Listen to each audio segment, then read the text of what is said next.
Tenemos el tema ángulos formados por dos rectas y una transversal y la relación entre ángulos correspondientes. Presentamos la siguiente figura que muestra la línea L y M y la transversal N que la marcamos en rojo. En la parte superior se forman los ángulos A, B, C y D. En la parte inferior los ángulos E, F, G y H. Estos ángulos tienen una relación. Esta relación está formada por dos rectas y una transversal según su posición. Empezamos con los ángulos internos. Tenemos entonces la línea L y M y la transversal N, y los ángulos se encuentran en la parte interna o la parte de adentro de la línea L y M.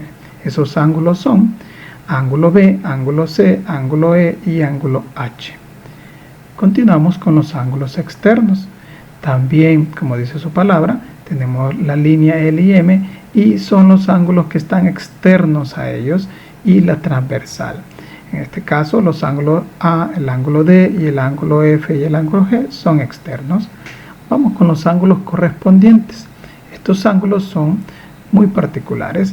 Se encuentran entre dos líneas L y M y la transversal, pero se encuentran en la misma posición de la transversal. Por ejemplo, el ángulo A y el ángulo E están en la misma posición de la transversal, pero se encuentran uno en la línea L, que es el A, y el otro en la línea M.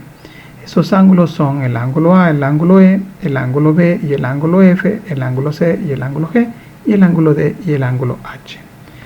Continuamos con los ángulos alternos internos. Estos son ángulos que se encuentran en la parte interior de la línea L y M y en diferentes posiciones de la transversal N, en este caso el ángulo B y el ángulo H. También tenemos el ángulo C y el ángulo E. Vamos ahora con los ángulos alternos externos.